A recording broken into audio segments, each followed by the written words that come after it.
Says I should be live. Let's see. Can you hear me? Let me know in the comments if, in fact, you can actually hear me. I'm not sure. I tried to get this to work again, and the microphone, microphone is wrong, right? That's what I thought too. Yeah, every time that I try to activate my actual microphone, which I have sitting here, it says that it won't connect. So I think we might just have to work with some pretty terrible audio quality as it's coming through the camera itself rather than through a microphone. But as long as you can hear me and see me, I guess that's all that counts. How is everybody doing today? I hope everybody's doing really, really well. I have slow chat turned on, and I don't know that I'm gonna use that or not. Just kidding. It's turned on and it's staying on. So hopefully that works out.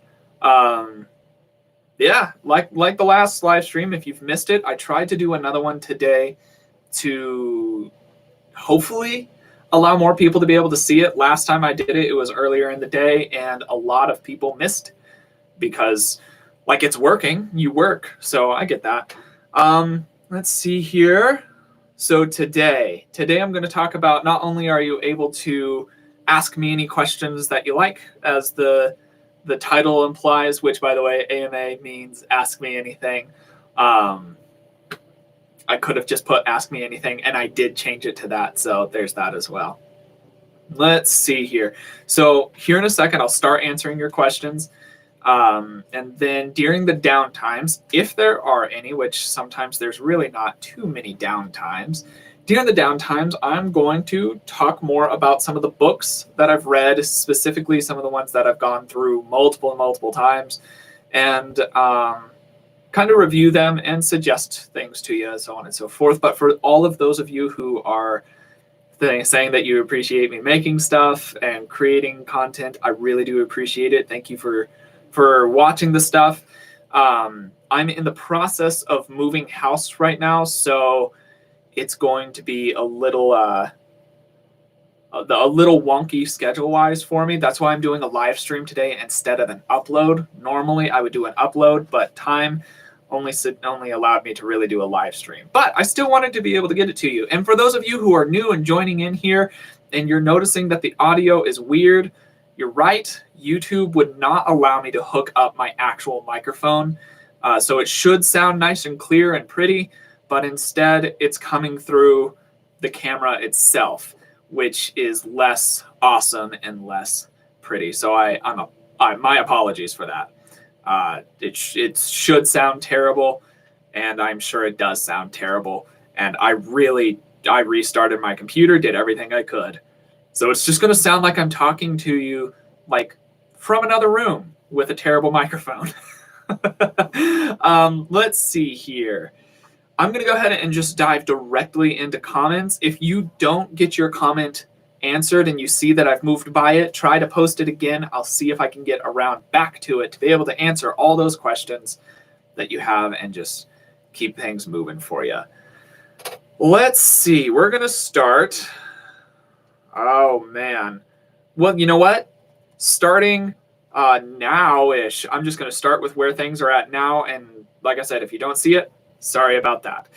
All right. What was it that started you into all of this? This is by Kim Thompson. Also, another thing, I'll answer your question in a second here, Kim.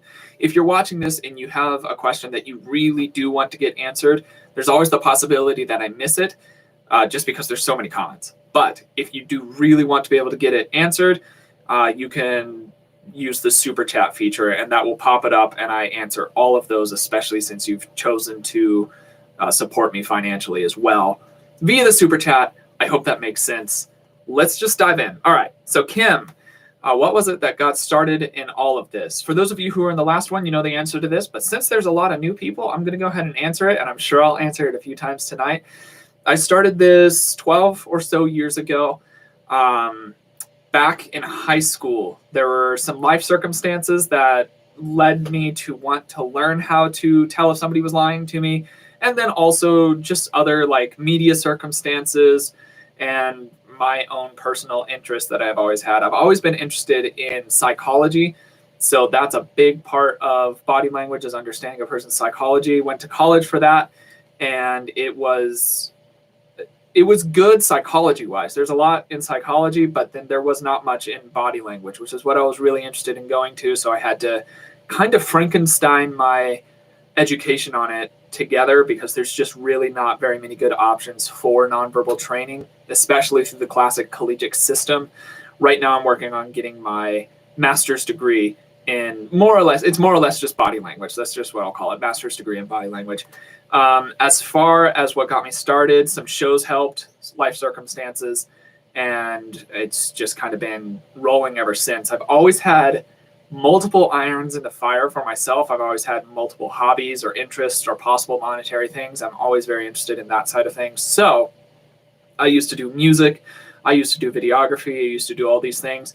But kind of constant throughout all of that has been body language from very, very young all the way up until now. And here we are today. All right. Let's see here. I hope that answered your question. Also, by the way, Stressed Out Panini, thank you for the $1.99 donation. I really appreciate that. It might buy me a less stressed out panini. A cheap one, be it that. Let's see here. What did I do for Thanksgiving? Nothing, honestly. I stayed home with my wife just due to all the restrictions and everything. I just kind of stayed home and we hung out. We cooked some food, but we didn't have a full Thanksgiving feast or anything like that. We watched some TV shows and just had a pretty nice day, which is one of the best ways that I possibly could have celebrated it this year. It's been a very insane year. Let's see here. I'm going to scroll down to some of these more recent ones. What are your thoughts on cults psychology-wise? Very, very interesting. I do think that many people gravitate towards these cults or similar sorts of groups, actually groups in general that happen to try to offer meaning. A lot of people are always searching for a certain meaning, something to be able to give them a purpose, and cults and similar groups can offer that. They're very, very interesting, and usually they're sold with a hook, like a really tasty looking hook, like this is going to be an amazing experience for you, and then they kind of come in with all of the dark side of things, and before you know it, you're too deep in and you are involved in a cult, and you realize that oftentimes too late. Let's see here. Zen Life. Have you ever had someone read your body language? All the time. Oh yeah. As soon as you go anywhere onto the internet and say that you can do something, there's going to be thousands of people that say that they could either do it better or that try to turn that on you. I welcome it. It's very interesting to me, and I'm always hyper aware of my body language. So hopefully my plan is that I never have to get to the point to where I have to offer you an apology video. But I know that if I got to that point, hundreds and thousands of people would be analyzing that video. So it that damn well better be a good one. But yes, all the time, people always try to read my body language as soon as they find out that this is what I do. Great questions in life. Excellent one. All right. I also have a question from I want candy. I do too. I also want candy, by the way. Thank you for the donation, and keep up the good work, Logan. I really enjoy your videos. Should still totally do the Deji versus KSI dispute. A hint for any upcoming videos. Enjoy it, mate. Yeah, so that whole thing, that happened a while ago. And for those of you who have some really fun ideas, a lot of you have, just a second here, I'm fixing some cables, so hopefully that doesn't mess up anything. It doesn't. Okay. A lot of you have some really good suggestions for videos. So right now I go by just quantity is really it. So if just a ton of people request a certain video, then I'll probably do that video eventually just because of absolute demand. I really enjoy reading body language, kind of regardless of the circumstances. So if there's a circumstance that everybody wants to see, I might as well have fun doing that. So I hope that makes sense. So maybe I might be able to do that specific video, but it really relies on popular demand. Afnan Al-Gerbi, real quick, I'm gonna ruin some names here. I'm so sorry. My name is Logan Portanier, so I'm used to the name ruining side of things, so I'm sorry in advance. I'll do my best, but it's not gonna go well. Anyway, you ask, do you always analyze people's body languages subconsciously in your real life? To an extent, yes. It's not like it's a superpower or anything like that. That just is always there and I can't ignore it. But as time has gone on, it has become more of a habit rather than like a conscious effort for me. And that, I think, happens to most every person that studies any specific thing. As you understand that thing more and more and more, and you do it more and more and more, it becomes more second nature. But in the same way as if you took a whole bunch of singing lessons, it's not like you're suddenly going to burst out into song. But if you do want to burst out into song, it's way easier to do so. So I hope that makes sense. I'm not always just like analyzing everybody at every moment, because it does take brain power. Like, it does take concentration to be able to sit down, hone in, and really focus. But some things do slip through. So, and I am more attuned to it now than I was absolutely when I started. I hope that makes sense, and I hope that answers your question. Gonna keep us scrolling from here. Just a second here. Okay. Can you do a viewer room analysis? Oh, I think you're talking about the Just Deduce It series. So those of you who are here and you only know me for the body language thing, I've been doing body language forever, but since body language wasn't really like taking off or doing anything on the internet, I also did a lot of Sherlock things because people are interested in Sherlock. And so me and some other people sat down and we really started hammering out how to apply some of the techniques that you would see in the fictional character Sherlock in real life, how that can work out, how the processes that you use mentally work, and so on and so forth. And one of the series that I started based off of this is that people would send me a picture of their room, and I would go through and I would look at their room, and using Sherlock style deduction, it's really just observation and drawing conclusions from those observations, I would tell what I could about that person from their room. And I called it Just Deduce It, and it's a pretty successful series on the channel, and I will be going back to it. However, the caveat with that, which there is one, unfortunately, is that people who want their rooms to be looked at and analyzed, they have to be patrons now, because I just get so many requests that I can't get through it. There are hundreds and hundreds of these photos that I cannot get through. So yes, I will be doing it, but the person has to be a patron, and go from there. So I hope that makes sense. Yes, I will eventually here. What are your thoughts on Patrick Jane? Oh, hold on. Actually, you know what? There's some other ones. I'll get to that. What are your thoughts on Patrick Jane? Interesting thing here. Let's see. Here recently, Dr. Mike, who is a YouTuber who does the Doctor Reacts to series, and he did some other things and whatnot. He went and made some poor decisions in regards to the coronavirus, and went and hung out with a whole bunch of people, didn't have a mask, didn't practice safe distancing, and he gave his reasons for it, and he did an apology video. A lot of you want me to take a look at that. I went ahead and watched over it a few times. It's so rehearsed that it was hard to read anything on. However, something that I did notice during that is that it does come across as pretty insincere, and there are some body language hints that really lend to that. So if you would like to see that, flood all my videos with requests for that, because then it really does show that that is what you want to see. So like the ones that have already comment it yourself, so on and so forth, and then I'll get to it if it is something that people really want to be interested in. Let's see. So let's go ahead and go back down here. What are my thoughts on Patrick Jane? This is from Keemon Logic, I think is how you say that. Keemon Logic? Not sure. So Patrick Jane is, for those of you who don't know, the main character of a TV show called The Mentalist. It's a very, very interesting show that a lot of people say is loosely based off of Psych, which if you watch the two shows, you will absolutely see the similarities, but they are different styles themselves. So you can absolutely enjoy each show for their own reasons. Patrick, I really appreciate the backstory of, and I appreciate that they don't overinflate what a mentalist actually does, which for those of you who don't know what a mentalist is, it's a person who uses normal, natural, everyday techniques with a little bit of psychological illusionism or psychological illusions to be able to present the idea that they have supernatural powers. Usually attributed to the brain, mind reading, ESP, so on and so forth. So when they created a show based off of a mentalist, it was really, really interesting and a huge inspiration for me. Darren Brown is an actual mentalist who Patrick Jane was based off of, the actual character or the actual person, Darren Brown, and he is a huge inspiration for me as well. Very cool character. If you haven't watched that show, I do suggest you watch it. Have I done anything on Meghan and Harry? I have not, and I don't know that I will, but I might, depending on if enough people ask me to. Let's see here. Ooh, loved the show Lie to Me. Was that based on factual business?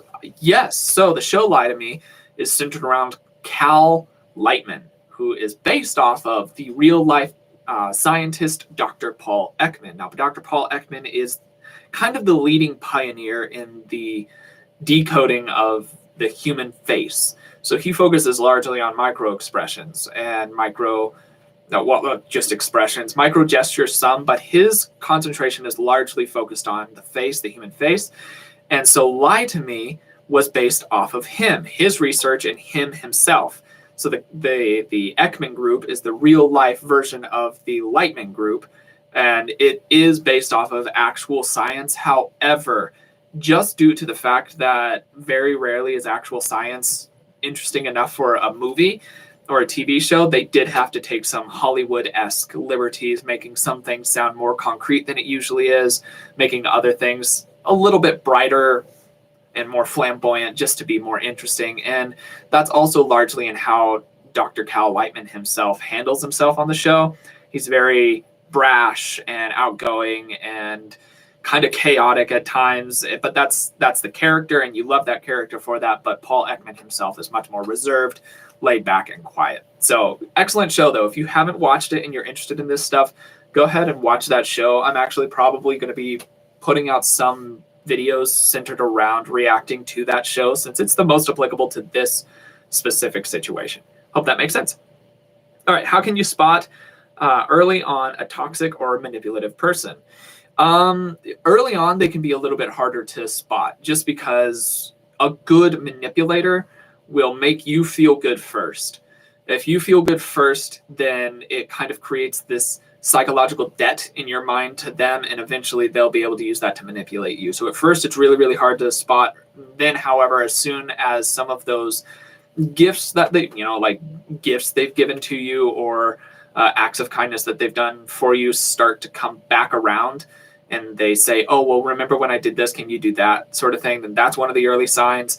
Or if you're never right and they always are, also early signs. However, like I said, another good manipulator will actually be able to just, will be able to manipulate you in such a way that you still feel right and they are absolutely winning in the situation. It's very complex, but yes, there are some early signs. I might do a video on it.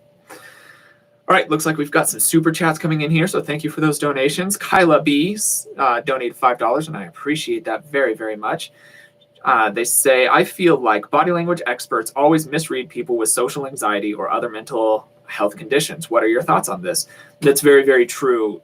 Trying to take body language and use a universal stamp for everybody in that situation is a bad idea. It's a universally bad idea. The biggest way that I try to combat that myself, one, because it's very easy. It's very, very easy to slip into that habit.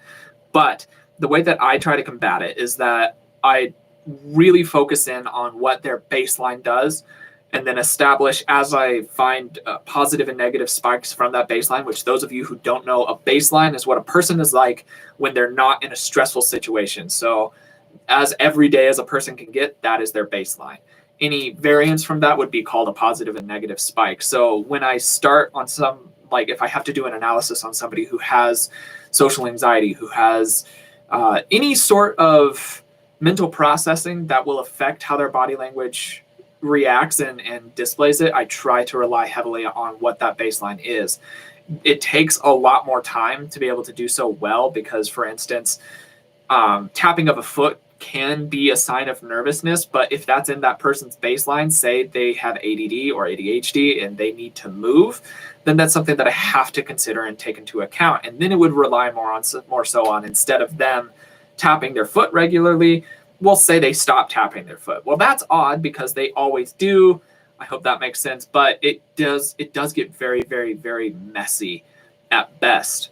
while that tends to happen. So I am going to be doing some more videos on it, though. Like, I actually want to be able to do some videos centered around just various neurotypes and how they display non-verbally. That's one of the things that has to come later on in the future of Observe as I get more traction here and I'm able to do more financially. I hope to be able to actually open up some research locations that can be used to capture footage of body language happening for various neurotypes to be able to help garnish a collection for people. Because right now it's pretty non-existent and pretty hard to be able to do research on unless it's in that sort of situation.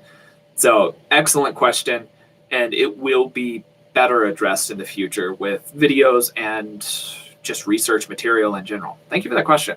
Next one is from Toka? Toka? Not sure. Gontier or Gontier.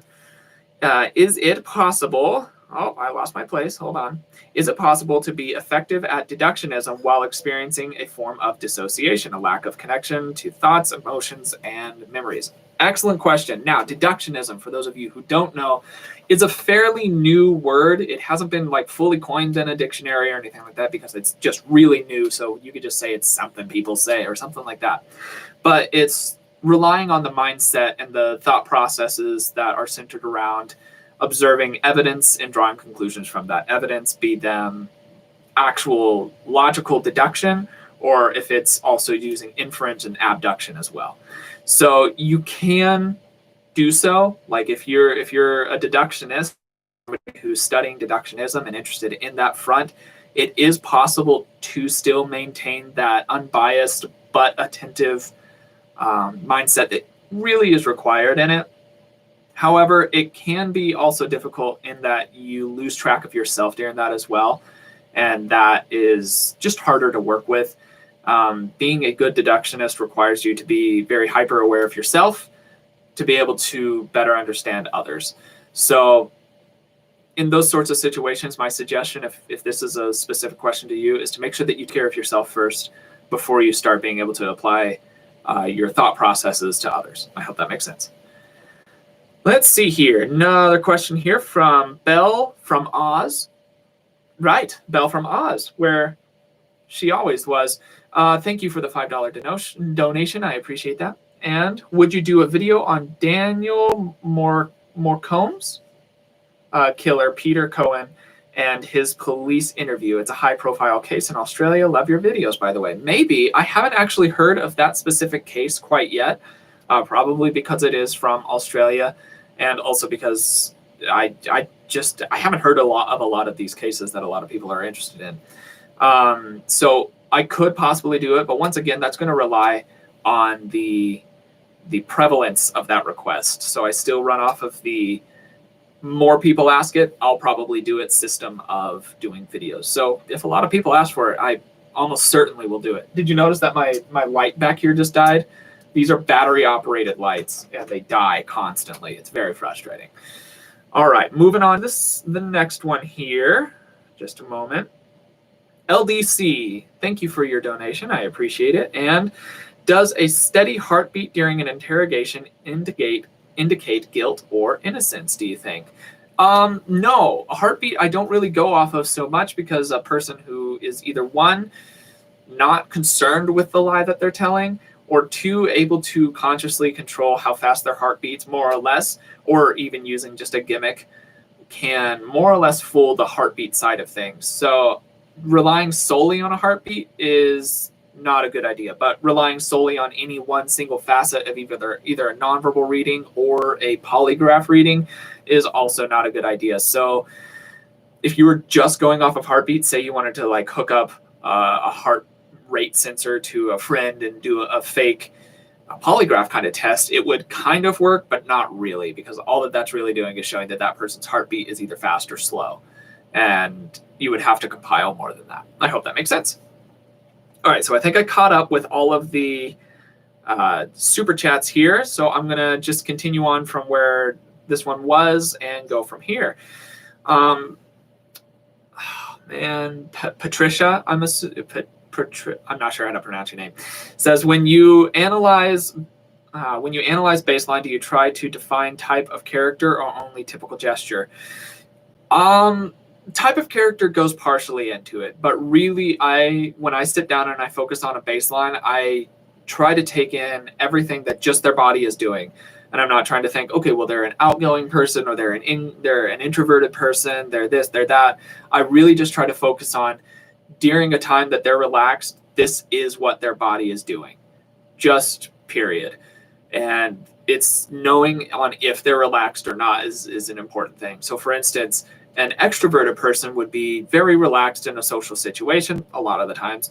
So you could look at a situation where they're being social and possibly pull a baseline from that. So you kind of have to know if they're extroverted or not to be able to rely on that, but there's not a for certainty. It's not certain. So if you're trying to look at somebody who you've never met and you want to know what's their baseline, you kind of have to just do a lot of observing and look for common tells of discomfort to know if you're in the right area for a baseline or not. So say let's take me, for example, looking at a case. So if I'm watching somebody they're in an interrogation and they're showing a lot of signs of nervousness. Well, chances are that area is not going to be a good sign for a baseline because they're already nervous. So I would then try to find other footage of them in a different situation being able to show relaxed baselines. It's very hairy and it takes time. The majority of my time for videos is just spent combing the internet trying to establish the baseline. So I hope that makes sense. It's a messy business all the way around. I hope that answered your question. Thank you again for the donation. This one comes from Emma. Thank you so much for your donation. I really do appreciate it. Does being hyper aware of your own body language and knowledgeable on the subject allow you to easily manipulate others? Yes and no. So one of the places that I have been requested information from, so people are asking me most, is in relation to sales, body language and sales, because that's a very important thing, is body language, understanding, being able to know if the person you're talking to is even remotely interested in what you're going to say or what you're going to sell. So yes, you can be hyper aware, and yes, it can help manipulate others. This helped me largely in any job interviews that I had to do. If I sat down for a job interview, it was almost guaranteed that I had that job. And it's based largely off just understanding how to reciprocate, how to mirror well, how to maintain openness while maintaining confidence, and how to portray that non-verbally, because everybody really does focus a lot on the non-verbal communication, but most people don't realize how much they actually do rely on it until you bring it up. Once you bring it up, it really does become actually very, very prevalent and noticeable in a person's life. So learning body language and teaching it raises some moral questions to anybody who's interested. It is absolutely a skill that is very useful, and it can be used for very, very good things, just very good things, encouraging others, being aware of how those around you are feeling so that you can be there better for others.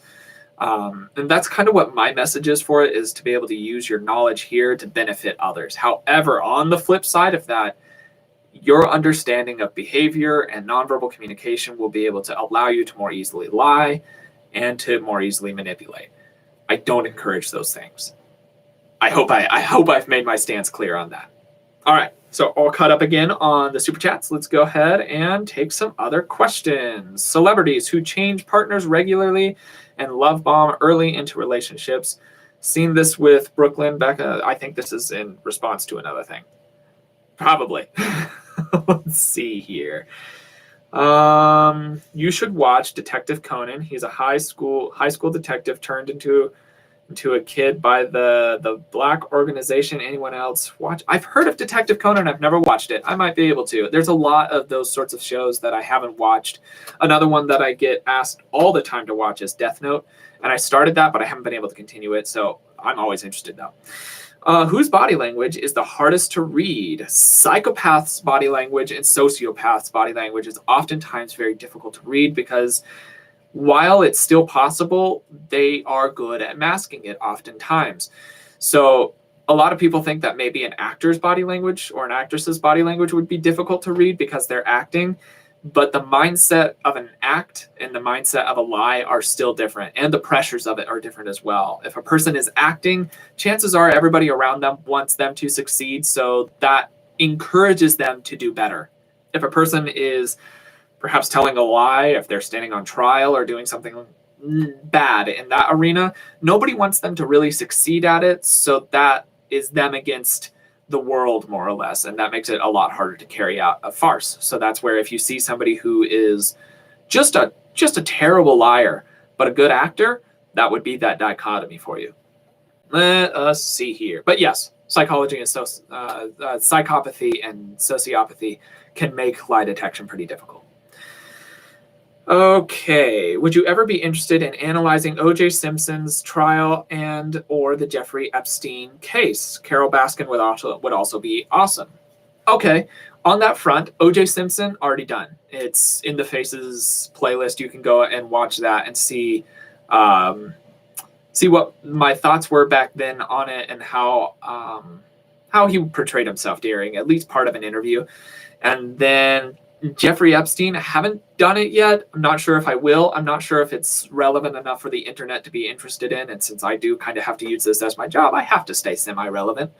And then Carol Baskin, I did a video on Carol Baskin, and I accidentally misstated some things in there. I didn't like how it turned out, so I removed it, because if I misstated and I said I got some terminology wrong, and I didn't appreciate that, so I did remove it. I might redo a Carol Baskin reading with the correct terminology that I meant to say that I didn't say. And if that's something that people are interested in, who knows? Maybe it'll come back out. What's Death Note about? From what I understand, I don't know. I don't know. Sorry about that. Let's see here. Shannon Sullivan says, will you observe YouTuber Amberlyn Reed? What's going on with Amberlyn, or with Amberlyn? I'm not sure what's going on with her, so maybe I might, but I also might not. It really depends. Could absolutely do it. Ooh, let's see here. I have got a message from Puffis, not sure.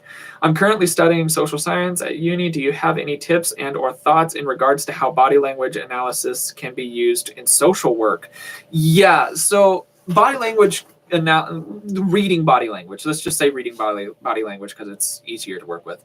They can be used in just about any situation that you're working with social people. And I'm assuming with the work that you would be going into, you would be working with a lot of people who are in difficult situations. Understanding aggression body language, the early signs of that, understanding what it looks like for a person to be dissociating, what it looks like for a person to be kind of clamming up, as you would see oftentimes. Handling body language of yourself during difficult times of grief, so on and so forth, is really, really important as well. So tips for you. First, my biggest thing is that you make sure that you take care of yourself. You understand your own body language and how it's presenting to people most. So using relaxed gestures and open gestures are going to be very good. Don't use smiling too much, but smiles are one of those things that when you see somebody smile or laugh, you're more likely to smile or laugh yourself. But using the correct smiles, just being aware of how you present yourself and kind of the energy. I don't believe in energies, but like the vibe that you're giving them. If they feel off put by you, then things are going to go a little bit more poorly.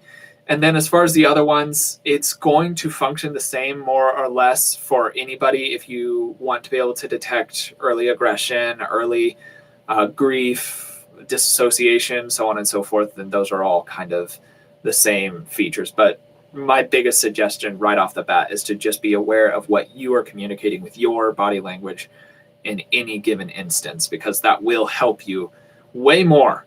I promise you, way more than being able to read other people. If you communicate what you want to be able to communicate, then you can have people like you and not have to actually read them or pay attention to their body language as closely. I hope that makes sense. All right, down here again. Book suggestions for starting to study body language, please and thanks. This came from Pax Apocalypse. Great question. And so there are a collection of books that I do suggest just right off the bat to people, just because they kind of cover bases that you need. First one is going to be for general body language all the way around. What I suggest, oh, excuse me, I have coffee. I'm sorry. What I suggest to people is Joe Navarro's What Everybody is Saying. And it's an excellent book here. I have it off to the side. It looks like this. It's very popular, and it lays an excellent base ground for understanding what body language reading is like, what it can open up to, what doors it opens, so on and so forth. And so I suggest that one. I also suggest, which you can't see it because I took the cover off, but this is another one here. It's called The Definitive Book of Body Language. It's by Alan and Barbara Pease. And it is another one of those excellent base ground kind of establishment books. Really, really important to be able to read. As far as for the face, I use two large books, like the two main books that I use mostly for body language of the face are going to be Paul Ekman, Dr. Paul Ekman's Emotions Revealed. Looks like this. It's excellent. It has pictures involved. You can read about what his research was, how he got it, just to be able to have some peace of mind. And then also Telling Lies by Paul Ekman. Those are the four books that I heavily, heavily suggest you read right off the bat. From there, actually, you can do a lot with just that knowledge, just those four books, and then it turns into actual practice. A lot of nonverbal reading is being able to practice and understand how things play out, because you could read all the books in the world, but no matter how many books you read, it's very, very different from actually practicing it and actually carrying it out. So, but those would be the ones that I suggest right off the bat to you.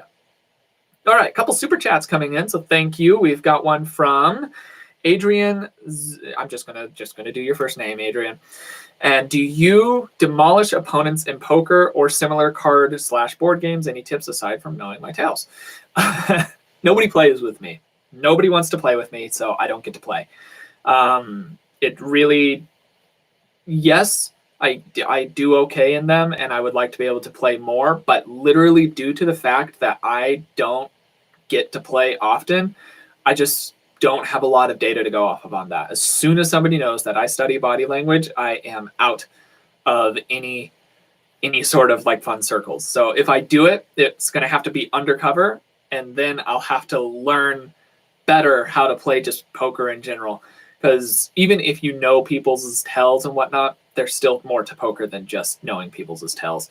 As far as tips, aside from knowing your own tells, which is very important, know what you do in certain situations. That's going to be one of the best tips of advice that I could give you. Outside of that, really try to pay attention to the baseline of the room is more or less what I'm saying in regards to this. And you can do this individually and as the group as a whole.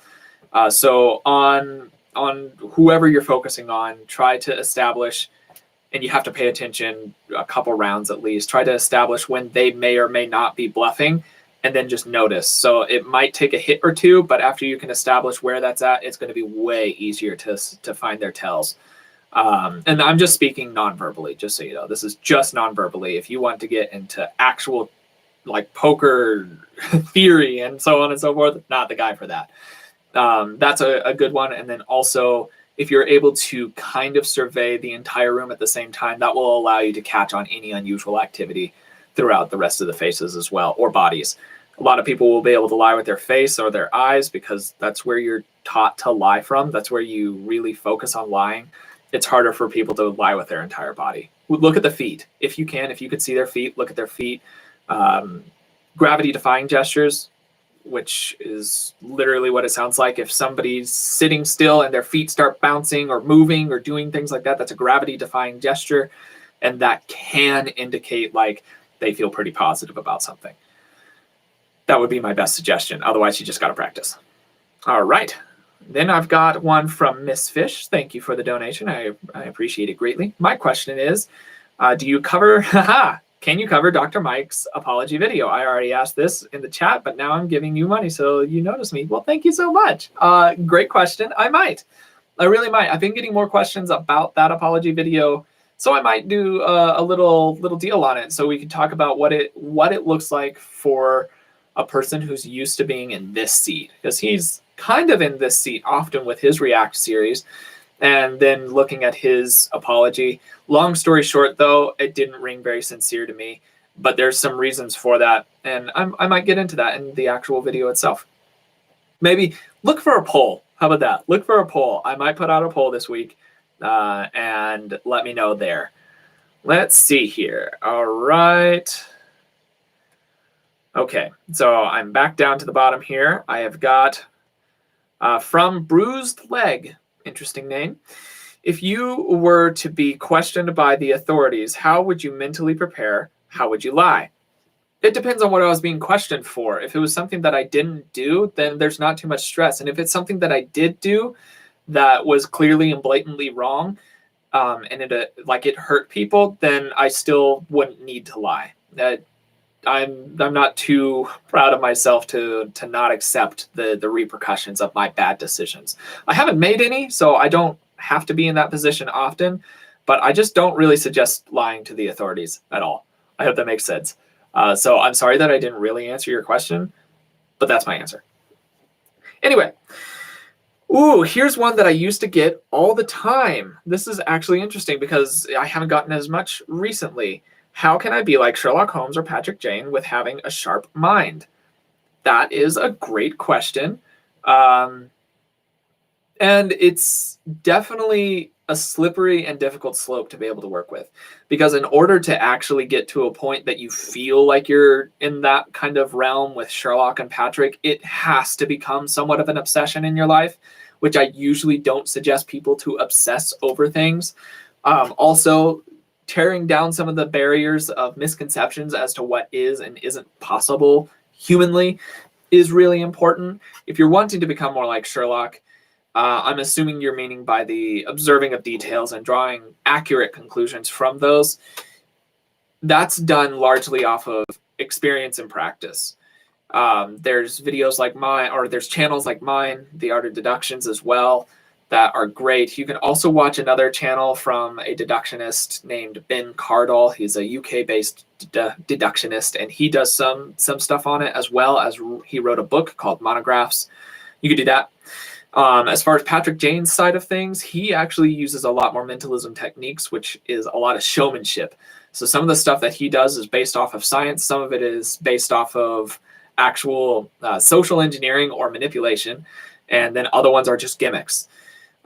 So with that, if you want to get into that entire mentalism realm, you really have to start dividing it up into segments. So a part of Patrick Jane is body language, but then there's a part that is showmanship, what he learned to do and how he learned to do it through the circus. And then being able to understand how to implement socially engineered circumstances to kind of direct people. It's very complex. There are some things you could do. I'd suggest you start by reading and watching videos, gathering all of that, and then start practicing locally. What I mean locally is like with friends and family on various small levels, and expanding from there. If you're able to get into any sort of smaller mentalism, like tabletop gigs or anything like that, that will also help you just kind of procure that. But if you just want to do it for yourself personally, just study up and just put it into practice. And it, like I said, it really does have to become somewhat of an obsession. Let's see here. Another super chat. So thank you so much. I really appreciate that. That is from M. Crimson Kitty. I got it. I got that last name. That one I can say because it's Crimson and Kitty put together. Would you consider reading historical figures more, i.e. Marilyn Monroe, Nixon, etc.? Absolutely.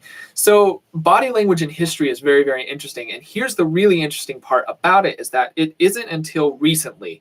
I say recently because it is relatively recently. Within the past few decades, body language has really become more known and more understood, because before that, it wasn't as necessary. People weren't really as attuned to body language. There just wasn't a need to. People didn't even think to pay attention to it.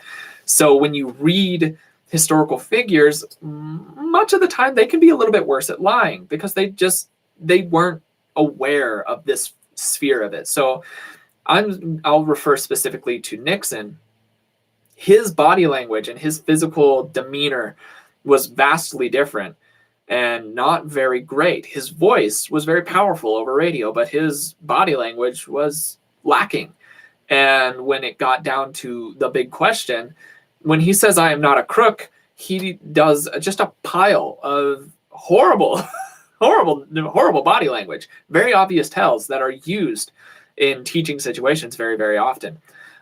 So yes, I am absolutely heavily considering going through and doing some of those historical analysis.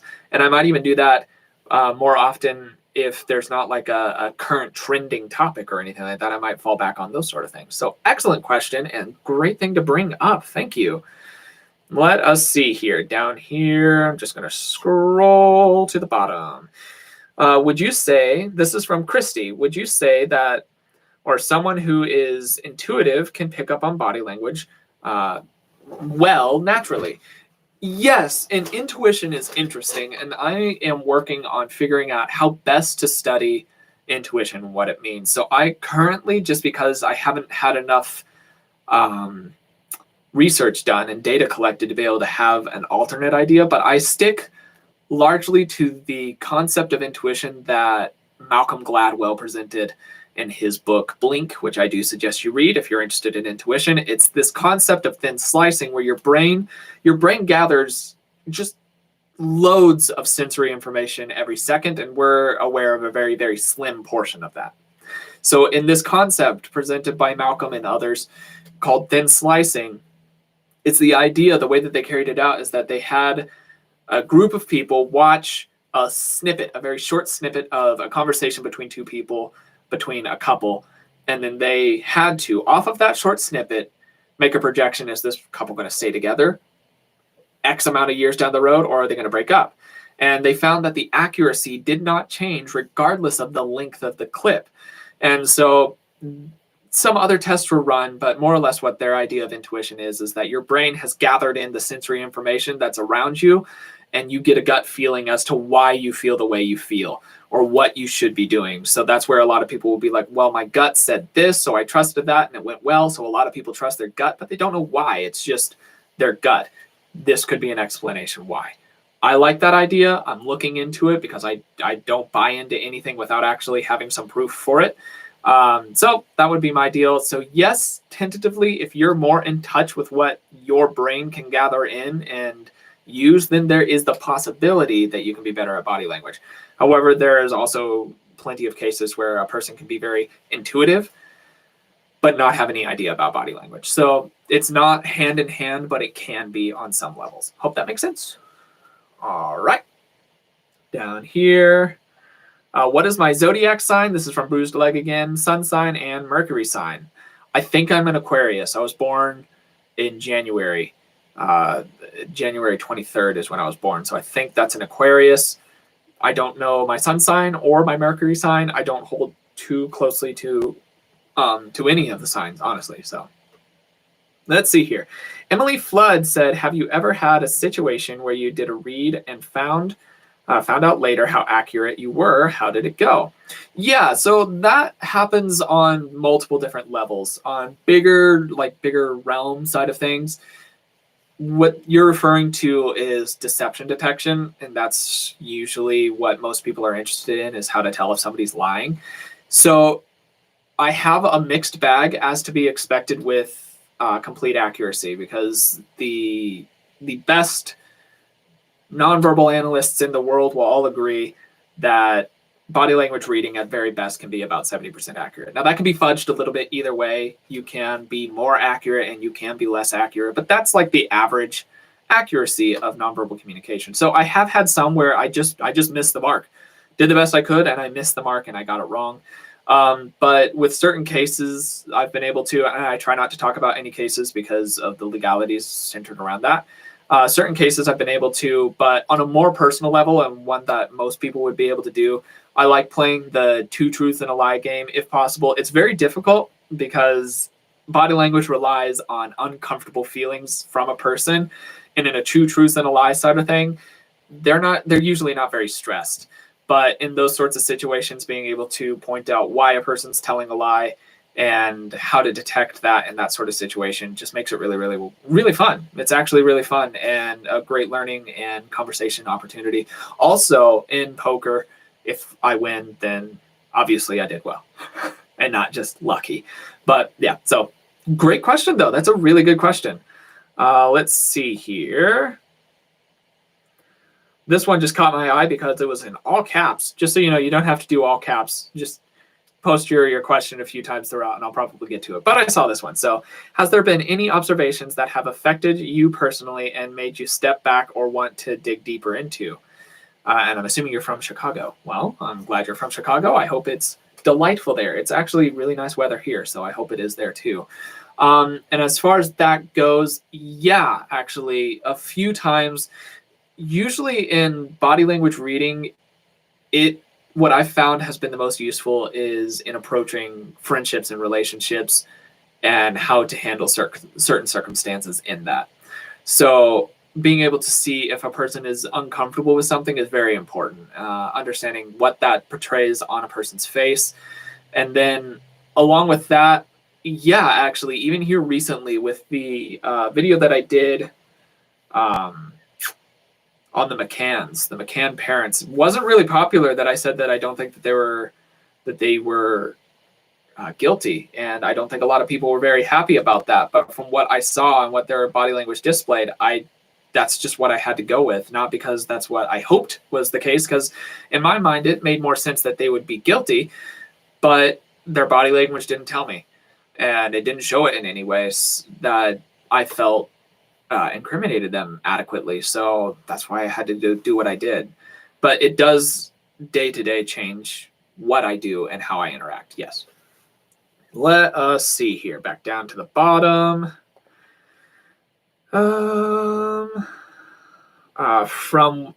Let's see. This is from Solitaire Battison, I think. From watching your videos, I notice my own body language more. However, I distract myself when I notice the no head shake when I mean yes. How do you handle this when you notice? So with the no and yes head shake, this is based off of nonverbal misalignment, which I'll give a little crash course on that, and then I'll explain the finesse, the difficulties that can be found in that. With nonverbal misalignment, what that more or less means is that your words are saying one thing, but your body is saying a different thing.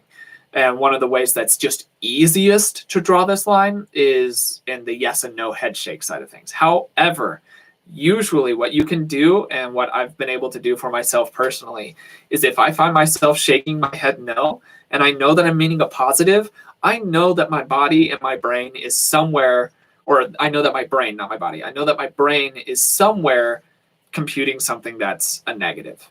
So I'll find out what that is and why that is and log it away. Keep in mind, being aware of your own body language is going to be one of the easiest ways to be able to practice and understand. So keeping in mind that the no shake doesn't necessarily mean that somebody's lying. It just means that they're computing something negative. And this is cultural as well. In other cultures where the no doesn't mean like no, it doesn't mean negative, it's a different gesture and has a different meaning, then you have to relearn those sorts of specific cultures and how those work to this specific culture. So in those sorts of situations, I'll do a quick little scan of my brain as to why I presented the body language that I just did and log it away for later. I don't spend too much time on it because it usually makes it to where I don't see what's going on after that. Hope that makes sense. Great question, though. What's the best book you'd recommend for body language? I've already covered these, and I don't have any one singular best book. I would suggest what everybody is saying. And by the way, this is by Simkey Sims. What Everybody is Saying by Joe Navarro. Emotions Revealed by Paul Ekman. The Definitive Book of Body Language by Alan and Barbara Pease. And then Telling Lies by Paul Ekman again. Those would be my top ones that I'd suggest going with. What types of mentalism do I use? This is a question by Eden. Just a second here. I lost the question. Eden. Yeah, Eden. That's a really good question. So it depends on why I'm using the mentalism. Usually mentalism is just used for entertainment. That's what I use it for. That's what I studied it for. And that's why I'm still interested in it. Because mentalism is by far my favorite performance-based art. And so the types of mentalism that I like to do is based off of implying mind reading. I really like finding ways to be able to imply that I can read minds. I can't. I don't think that anybody can. Oh my gosh. You ever have those times that like a hair or something just tickles the inside of your nose, like right at the entrance? Oh, it's been happening for like 10 minutes. Anyway, so that's the sort of thing that I'll do. I really rely heavily off of selling the idea of a science with the mentalism. And so to be very frank, a lot of it is just BSing your way through a performance to be able to get to a certain part. And so Darren Brown, like I said, who's one of the greatest mentalists, arguably, said that mentalism is 80% BS and then 20% actual techniques. And so being able to really sell that idea, create a story, so on and so forth is super important. There are a few things that I like to rely on for it, but I don't like telling all my secrets. I had to work so hard to find the secrets that I have, just so hard. It's impossible to find. But I am writing a book, and it's called Observe, and it might have to be a series because it's probably going to be really long. But it's going to be encapsulating everything body language that I've learned for more or less for whoever wants to start in this path, if you want to kind of do what I've done. It's the book that I wish I had, a really base level but expandable knowledge of body language, how it plays out, what tells mean, how the body does things that reflect the mind, and how that all plays out. But it also has stuff for deductionism. It also has stuff for mentalism, and all of it's combined into this one, hopefully one chunky book. But if it gets too long, then I'll have to break it up into some. So eventually down the way, I'll write a book in which I more or less just reveal all the secrets of all the different people, because unfortunately, a lot of it is really just tricks. And I'd love to be able to show how to do them effectively. Let's see here. Back down here at the bottom. I'm sometimes just anxious about speaking, and because of that, I look like I'm lying. Any suggestions on how not to come across this way? Morgan, that is an excellent question and a very, very common one. So what you, in essence, will be doing by this is forcing your own brain to kind of behave based off of your body language. So here's a fun thing for you. Your brain controls your body language, but if you control your body language, you can kind of control your brain. And I hope that makes sense. And one of the ways that this is shown most clearly, and it's obviously limited, so I don't fully buy to this idea, but one of the ways that this is shown most clearly is that if you spend time smiling all the time, you feel happier than if you spend time frowning all the time. That's just the easiest one to pull out. And this was done via an experiment with pencils, where if a person holds a pencil in their mouth, it kind of forces a smile-ish, and they felt more positive after the end of a series of tests than people who had to hold a pencil a certain other way. I can't remember how they had to hold theirs, but it forced them to frown. So between the two, the people who smiled the entire time felt better. And this plays off in the rest of your body language. So for you, say you're just not comfortable with talking. I'm not sure if you're talking public speaking or if you're talking person to person, but both can kind of be answered in this way. Use your ability to understand what body language of a certain presented feeling is. So say you want to present yourself as confident, understanding what confident body language looks like is key. So being able to lean forward to be engaged. Leaning forward is important. Mirror the other person. If they are leaning back and they have their arms crossed, don't necessarily lean forward and be engaged, but maybe adapt it. So you're still open. You don't have your arms crossed, but you can kind of cross them. Sit back, mirror them, because as they move and they're doing their own thing, if you mirror them, they're going to like you more. And that also helps your own state of mind. So if you're anxious about speaking to a person one-on-one, be aware of what their body language is saying and portray your own confidence in your own. And that will give you enough of a sense of control that it can help overcome some of those anxious feelings. Not necessarily all the time. Once again, brains are tricky at best, but it really does help. As far as in regards to a group, public speaking is always an adventure, and most everybody will be affected on some level by public speaking just because you're suddenly in front of a whole group of people. But once again, you can still trick your brain into being aware of your own body language, so it takes less time or less of your brain's energy focused on being anxious and more of it focused on being, well, whatever you're trying to present yourself to be, usually confident. So that's my best suggestion for that. There's a whole lot of practice and work that goes into that. So if you're really interested in that, that would be something that you would have to really do more digging than just this short answer. But those are the basics of it. Let's see here. From Jen P. What are your thoughts about gaslighting and how to recognize it? Gaslighting is such a terrible form of manipulation. I really don't like people who gaslight other people. It really makes me upset, especially in my past. I've been in instances of where that was pretty prevalent. And it is hard. It is really hard to recognize as time goes on. I am not, honestly, I'm not the best qualified to be able to address gaslighting well, because I am not a psychologist. I'm not a clinical psychologist. I know about psychology and I know enough to be able to work with body language, but I am not a clinical psychologist. So just in that realm, since that would fall towards the work of a person who is a licensed therapist or something along those lines, I would suggest that. I'm sorry that I can't be too much help, but the last thing that I want to do is say anything misinformed to somebody in that sort of instance and cause them a world of hurt. So I hope you appreciate that. I just don't know enough to be able to answer that question for you. Let us see here. This one is by, not even going to try, but I'll read the question. Do you have an observation, video in YouTube, or maybe work that you feel it's your best read or had the best outcome? There's a lot of reads and whatnot that have had pretty solid outcomes, but none that really stick off the top of my head as to like, yeah, this was an excellent read. This one's the best that I've done. Largely because it's, I mean, like I said, it's at best 70% accurate. So I can't ever be, logically, I can't ever be like, yeah, this was 100% the best that I can do, because it just mathematically can't happen. So I'm sorry, but not really. There's not one that sticks off the top of my head.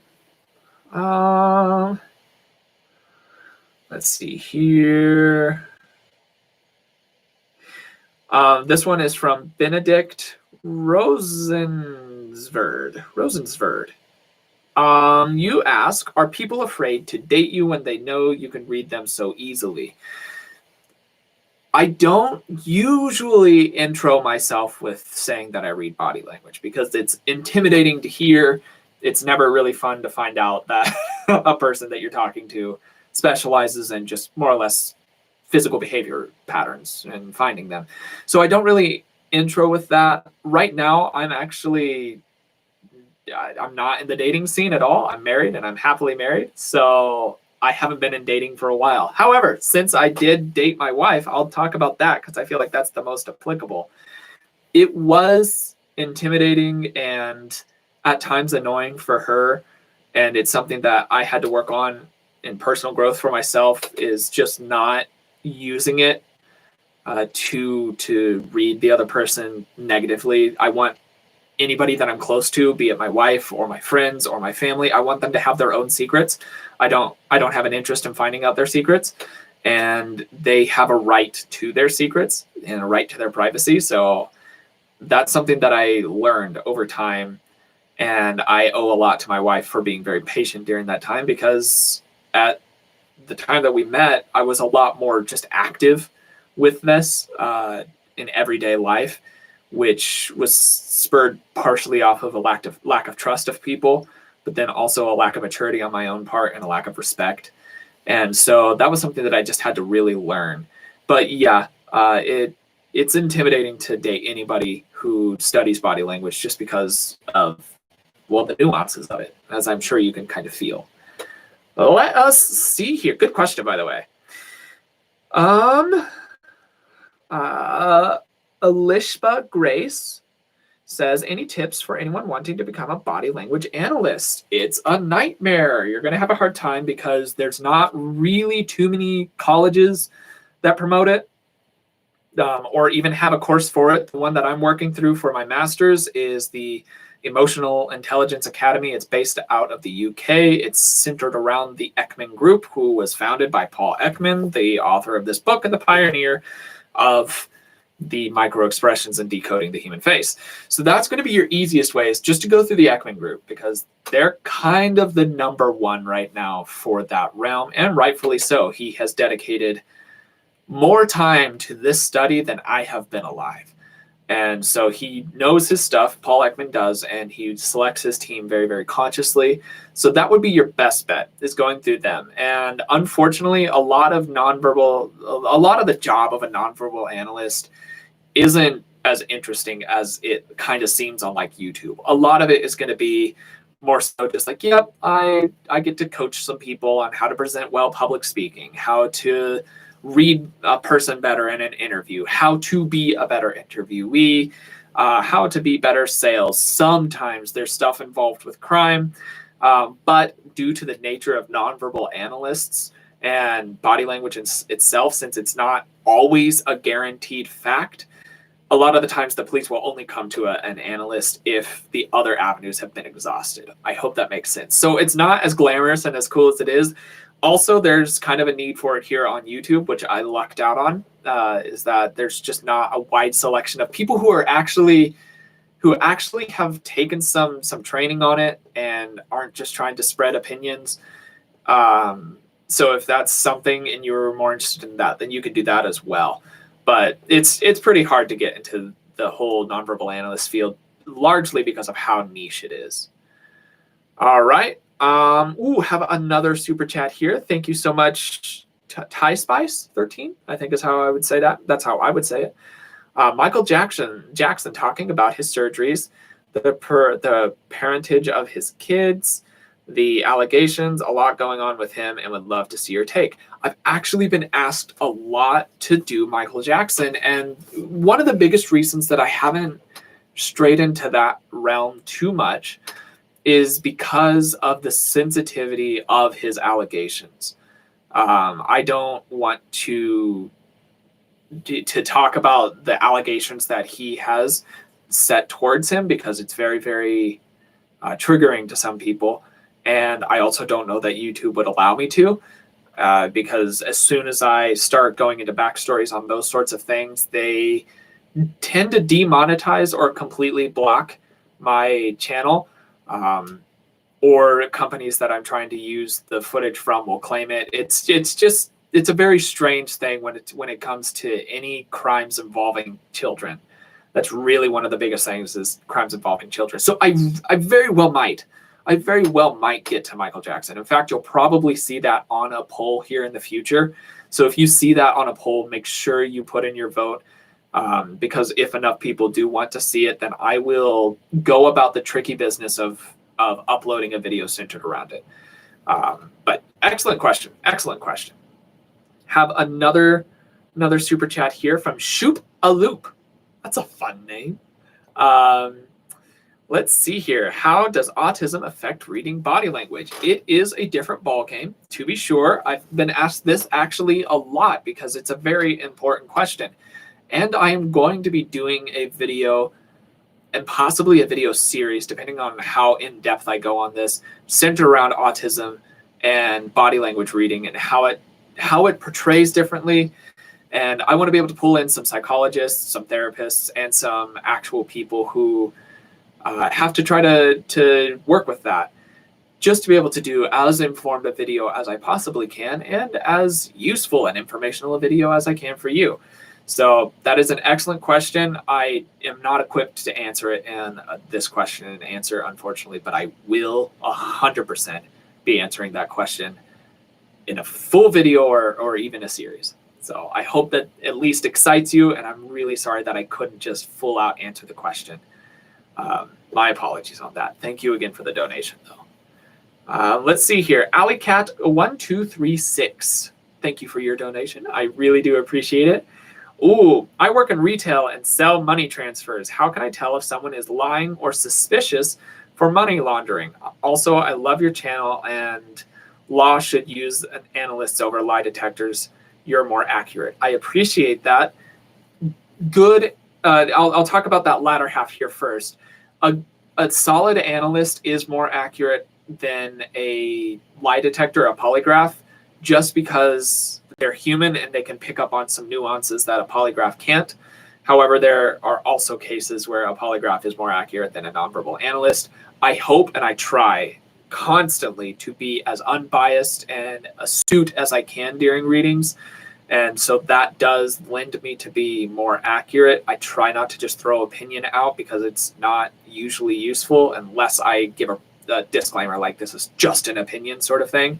So I appreciate you noticing that, and I do appreciate your support. Now, in retail and sell money transfers, how can I tell if someone is lying or suspicious for money laundering? That is going to be difficult because there's no universal tells for deceit.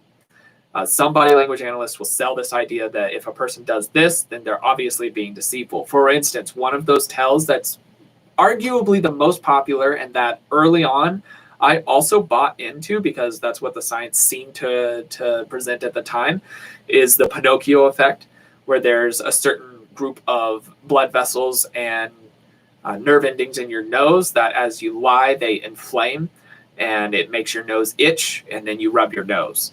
So that only happens during deceit, and that has been proven as untrue. There's not a Pinocchio effect at all, which is frustrating. So any sort of universal tells of deceit that you've seen are likely not true. It's always going to be boiled down to whether or not you can establish a baseline with them. If you can establish their baseline, if you talk to them and be like, hey, what's your name? What do you do? Blah, blah, blah. Just kind of get into where you can see how they interact with you on a casual basis. Then once you get to some more hot pointed questions, like since I'm not in your realm, I don't know what kind of questions, but I'm sure you can think of the questions that are the more hot ticket ones. Once you get to that point, start trying to pay attention for those positive and negative spikes. And by the end of the entire conversation, hopefully you can have an idea of a direction. So say every time that you mention, even if you casually mention like, yeah, we've had issues in the past with people trying to launder money or do some money laundering here. Can you, or don't even ask them a question, but bring it up like that and see what their reaction is. Do they close off a little bit more? Do they put distance between you? Do they laugh? Do they act like they're fine? Is it something that raises a red flag for you? And then kind of try to engineer the conversation around that. Hinge it all around that. If they act negatively towards it, dig more. If they act okay, maybe bring it up again. And if they act okay again, then it's okay. But if they do some suspicious stuff, be it close body language, if you cross your arms, lean back, and like you intertwine your feet, that would be a massive cluster. That's a really big red sign to a nonverbal analyst. So if they did something like that, then you need to press pretty hard. But in the long run of it, it really is going to boil down to how well you were able to establish that baseline, which comes down to questions. I don't know if that answered your question. That's what I would do if I were in your position. But since I don't know enough about your job to be able to really establish that, I don't know how to instruct you on how to engineer the conversation to be able to amplify their body language more or less. Good question, and thank you for the donation. Let's see here. We are down here. This is from, I think it's Nicey or Nisi 89. Do you find that officers, oh, it disappeared. Hold on. Oh, it updated. I want to read that. Do I find that officers what? Okay, well, it is just gone. Just gone. Oh, but Fran, thank you for the donation. I really appreciate that. Thank you. So I'm just going back down here to the bottom. I'm sorry if I started reading your stuff. Oh, hold on. Somebody posted it here. Thank you. Thank you so much. Do you find that officers or detectives have as much knowledge of body language analysis as films and televisions lead you to believe? Oftentimes, no. Largely because body language is just a facet of their knowledge. What you see on TV, a lot of detectives and whatnot, it's like they just have a deep understanding of body language and how it portrays. But in real life, a lot of the times they don't have nearly so much understanding of it because they have a lot of other things that they have to know. So when they're studying, instead of it being hours and hours and hours and hours of just body language, they have hours and hours and hours of everything else as well. So it's a little bit more watered down, but it is still something that many of them have received some trainings. If I remember correctly, the system of training that a lot of law enforcement is based off of right now is not my favorite system because it leads to a lot of false positives. Doesn't rely on the baseline as much as it should, but that's just my opinion on that front. So I hope that makes sense. Let us see here. Now I'm down here. The whole chat asking now. Y'all are great. Yeah, thank you. Thank you for asking that question and getting that out there. Let's see here.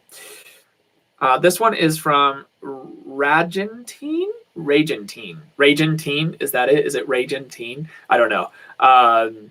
Do you think you would do a video about the syndicate rape allegations? Probably not. Just because of the sensitivity of that, I don't want to produce content that is triggering for people, because in the end, YouTube is an entertainment system, and I don't want to put out stuff that is going to be blatantly triggering to people like that. Maybe if I can find a way to tactfully do it, and if enough people are interested. But as soon as it requires me to talk about certain things in order to make the video happen, I really try to avoid it. But that's a good question. And if it does come up and I eventually have to create like some form of tactful, gently expressed video on it, then maybe. But all in all, I'm not sure. Let's see here. What music do you listen to, Aquarius King? I listen to a few different kinds of music, and this is from Bruce Legg again. I didn't even realize that. I listen to some music. It really depends on what I'm listening to music for. If I'm listening to workout music, anything with a beat, that's all the way from like classic rock to like pop to anything in between, just something that has a beat that I can kind of set a rhythm to. That's what I'll do for working out. If I don't know, say I wanted to sit down and draw or read a book or something along those lines, I've been really digging the Chilled Cow channel, the lo-fi stuff. I like the art style, and I like a lot of the music on there. It's very quiet and kind of subdued. Let's see here. If I'm listening to the music, you know how you could just sometimes listen to music, it really has a wide variety. I've been on a large kick of classic rock because there's a lot of good music in that realm. But then people always assume that I listen to really serious stuff or that I'm a very serious person in general, and I'm not. I like having a fun, relaxed time with people, and humor is very important to me. One of the people that I'll listen to their music some is Danny Gonzalez. He's a YouTuber here on YouTube, obviously. Where else are you a YouTuber? But he makes comedy videos and music videos that go along with that, and I think that he has a very refined sense of humor on a lot of his videos, and I like his songs, so I'll listen to those because they're also a bop. And then, let's see here, I listen to Starbomb as well. They're kind of like a nerdy artist group that does stuff on video games and so on and so forth. They're fun, and NSP is also funny. All of it's very humor based. I just kind of listen to music. If I'm listening to music just to enjoy it, I want it to be a groove that I can get into and to make me feel fun, like just feel happy. So that's kind of what I do. It's kind of crazy, but you know, that's the way it goes. Let's see here. Down here at the bottom, LOLOWOO. I don't know how to do that one. I draw. Yes, I have been an artist my whole life. I started drawing when I was really, really, really young. Very, very young, because my sister drew before me. So she started drawing, and I was very interested. And I've been drawing and involved in most art mediums from a very, very early age. I never got into like wood carving or stone carving because it was too messy largely, and also just I wasn't too interested. But I love drawing. I like inking. So drawing with just specifically ink. I love oil and acrylic paints. I've recently found an appreciation for gouache just due to its like coverage. It's insane. And then also some digital as well. Digital art is a totally different medium that I also appreciate. So yeah, Very much involved in art as well, because I think it's important to have. Let's see here. Down here, we have one from PK. PK says, hi, I love your content. Any tips as to how to de-escalate situations with conflict-seeking people via body language, etc., especially when they are trying to flare up the situation? Thanks. That's an excellent question, and one that a lot of people will come into contact with at some point in their life on some level. So say there are certain things that you need to say and certain ways that you need to behave. If a person is intentionally trying to start an argument and just cause problems, eventually it's going to boil down to them. They're going to be the deciding factor, but you can do some things to absolutely de-escalate it. First and foremost is not coming across aggressively in your tone. Tone is part of nonverbal communication. As long as it's not a word, it's nonverbal. So coming across in your tone correctly is important, but then maintaining open body language, not maintaining too close of eye contact. Definitely not doing the thing where people say, oh, well, look in between their eyes at their forehead. That's a power stare, and that's not good. That's very confrontational. Don't be shifty-eyed. Just try to look in their eyes when you feel appropriate, and I hope you can find that appropriate feeling. And then while maintaining that open body language, don't show any submissiveness to them, because submissiveness just kind of offers an open door for them to act like more of a jackass. So try to compose yourself, maintaining composure, posture, open body language. Relaxed body language is important. Conveying that you're not stressed will help them feel less stressed. Like I said, if they're intent on just causing problems, you can do everything perfectly right, and they're still just going to cause problems. But if you do even that collection of things, that will help a lot. Verbally speaking, there are other people that are more qualified to de-escalate situations like that than I am, especially social workers. They have a lot of experience in that realm. Non-verbally, though, the biggest thing is to maintain open and relaxed body language. That does not give them any leeway. Don't like spend time looking down too much. Hold their gaze when they look at you. Let them break eye contact. You also break at the same time. Don't mirror any aggression, but mirror general body language itself. More or less what you're trying to do is weasel your way into their subconscious to get them on your side, or convince them that you're on theirs. That's the first step of it, and then from there the rest of the de-escalation can happen. But it's that first crucial bit of getting them to be more mad at a situation than mad at you. And if you can make them less mad at you, then you're more likely to be able to de-escalate. I hope that makes sense. Let's see here. Going on down. Oh, Lulucy, I believe you were on the last stream.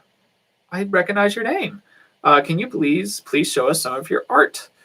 I don't have any with me because I don't keep my artwork around. I am one of those artists who, if I draw something or create something, I'll save it for a little bit, but if I do nothing with it, I end up throwing it away, and it's a terrible habit of mine, and I know that, and it upsets all of my family members and everything like that. I'm trying to see if there's anything that I have that is that way.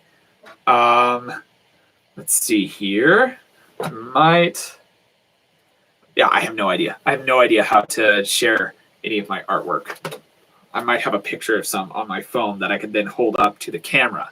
How about that? So for all of you who are tuning in hopes of just constant interaction, now enjoy this brief segment where I am looking at my phone to try to find any form of picture of art that I did, to see if I have any record of it anywhere. Because I painted a picture using a combination of acrylic and gouache to recreate the sunflower painting done by Van Gogh, who is one of my favorite artists, if not my all-time favorite. I even have Starry Night tattooed on my arm because I really do like Van Gogh's work.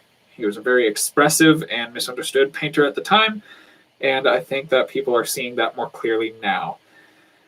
Let us see.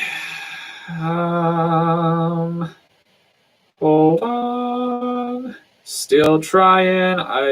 Hold on. While I'm looking for this, I am going to answer another question, and then I will hold up some art for you. Let's see here. Okay, this one is from Mo Boss. And it says, how can you tell if someone is lying about how they feel? Like if they say they're happy but aren't, is there a way to tell if they're lying? Yes, to an extent, yes. And I'll answer that while I look for these pictures.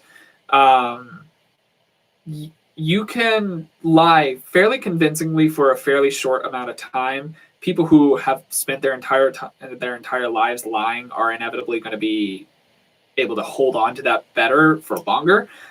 But just due to the nature of a lie, eventually your body starts to slip. You might really be like, yeah, I can uphold this lie for a very long time, but eventually your body is going to be like, hey, I can't keep going with this. This isn't true, and it'll start showing up, and that will be through maybe something like misalignment will show up, or tenseness in certain areas. So let's focus on the happiness side of things. Person says they're happy. Most of the time that'll be accompanied with a smile, an increase in pitch, like, oh, I'm fine, or I'm happy, or things are going pretty well.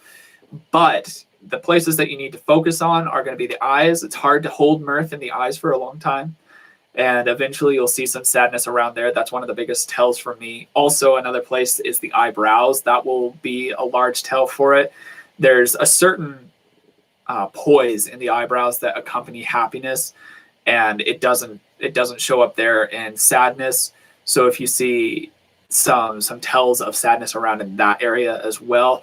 The mouth, people are most aware of. So people are always likely to be able to lie with their mouth. Be it a smile or a frown or a smirk or whatever that you do with your mouth, everybody is always focused on the mouth. Everybody knows that the eyes are telling, but it's pretty hard to be able to convey anything other than what you're feeling with them. So they can be pretty accurate. Those would be the ones that I would first focus on. After that, paying attention, that's what I've found has worked best, is in certain situations, if you notice perhaps a lack of laughter in a certain area, or if you ask if they're okay and they give the exact same answer without any sort of pushback for it. So say you've asked once and they said, yeah, I'm fine. And then you ask them again and they said, yeah, I'm fine. Well, that sounds suspicious to me. And it usually means that they're not. And I'm going to let you in on a little mentalist trick here, is that most everybody at some level is pretty upset. At some level, there's something that's bothering a person. So anytime that you ask if a person's fine and they say no, it's almost guaranteed to be a lie. Or if they say they're fine and you've asked if they are and they say, yeah, I'm fine, it's almost guaranteed to be a lie on some level. But I'm assuming you're talking about the main bigger ones. So those are the ones that I would suggest. Anyways, this is a picture. I don't know if this is going to show. Yeah, this won't even remotely show up. There we go. That's a painting that I did of the sunflowers from Van Gogh. It shows up horribly on there. I tried my hand at digital art of me, which is that. It's just digital art. Hold on. I closed out of it because there. Yay, digital art of me doing me things. So I don't know. I don't show my artwork to many people. I just enjoy it. Anyway, let us keep moving on in some of the questions here. And then I think I'm going to wrap this up. Actually, you know what? Tell you what. I'm going to have 5 more questions. And then I'm going to go ahead and wrap it up. So if you really want yours to be a guaranteed answer, then I'd suggest the super chat. Otherwise, I'm just going to have to pull a question out of thin air. So go ahead, line up your questions here, and I'll answer 5 more. This one is fun just because I love pets. Chelsea L asks, do you have any pets? And can you tell when they're secretly pooped on the floor and are pretending they didn't? Yeah, I have two dogs. Me and my wife have 2 puppies. Both of them are rescues. One's a long-haired dachshund, and the other is a Lhasa Apso mixed with, I think, a Chinese crested puff crested something. She's just a little furry dog. So the long-haired dachshund and the furry dog each have their own tells of whether or not they've done some naughty things, and both my wife and I know exactly what those are. The long-haired dachshund, his name's Rory. He immediately, without fail, he looks like he just killed like an entire family of rabbits if he's done anything remotely wrong.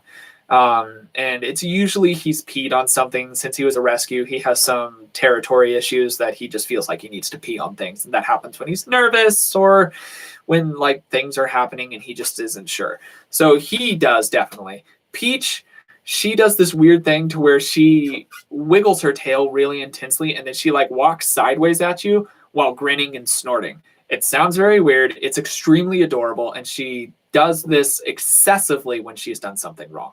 So if we see her doing that and she's acting that way, then we know something has happened and she's either gotten into something or she has also peed on the floor. So those are my two dogs and that's what they do. Now, I see that I do have a super chat here, once again from Shoopaloop. What are your thoughts on personality profiles? Great question. They are good if limited. And I think they're important to understand oneself. And if answered accurately, like the person who's answering the question, say it's a self-taking test, you take the test yourself and find out the questions. If you answer accurately, they can be very helpful in you understanding how you need to function and being able to tailor your path forward from there. Being like, yes, I can. I know that I have a tendency to do X, Y, Z based off of my personality type and experience. So I know that if I come into an instance with that, then I can address it differently. However, I don't buy to them so solidly as some people do because the mind and the personality of a person is very fickle, I suppose is the word that I would use. It changes a lot. And even though a personality can stay fairly constant, how a person portrays themselves and what they do is still very unique. And a personality type can get you to a general ballpark, but it's limited at its best. That's my thoughts on personality. Moving on here, we've got 3 more questions to go, and it looks like I've got 2 more supers here. So Chrissy, thank you for your donation. Please read Taylor question about Tyler Henry. Taylor question about Tyler Henry. I might be able to. I try to be able to get to every reading that everybody wants me to do, but I get a lot of those, so I have to go off of which ones are most popular. And so if enough people really do request that, then you can count on actually seeing that. That is one thing that I stick to here on this channel, is that if enough people want to see it, I'll try to make it happen for them, unless it's a situation of it's just too sensitive of a topic for some people to hear, or if it's triggering for people, then I won't. But if enough people ask for it, then I can promise you'll see it. Next one is from Taylor. I'm not going to try to pronounce your last name. Thank you for the donation. And would you consider doing a video analyzing famous psychics like, okay. Wait, please read Taylor question about Tyler Henry. I get it now. Oh, Chrissy, I understand what you're saying. Okay, yes, let's see here. The psychics, Tyler Henry, or the psychic twins, while they're doing readings, looking at both the psychic and the client's body language. That would be interesting. I plan on doing an entire series working around psychics, because in my mind, so far there hasn't been enough evidence for them to prove them to be true that has been able to be in a controlled environment. So I want to be able to see if that is a possibility, and I have some plans to be able to do so. I'm not going to share them here because then that can kind of compromise the integrity of the study itself. But after I do this series, which I hope to do, then I will start looking more into doing more stuff on psychics.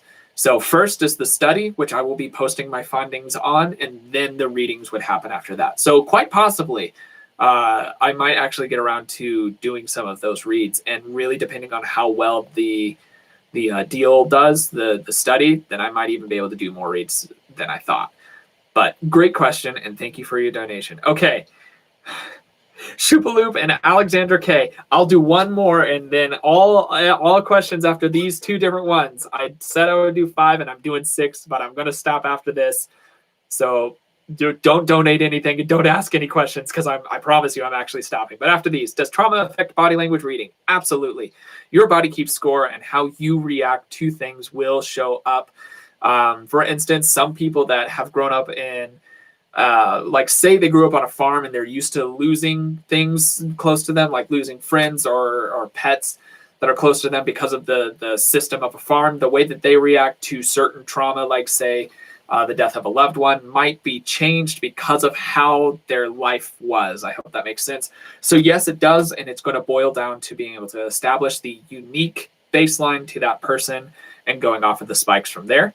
And then next question here is from Alexandra K. What do you think of the polygraphs given on shows like Dr. Phil, Steve Wilkos, etc.? Are they more accurate than not? Love your channel. Well, one, thank you. I thank you for the donation. I thank you for the support.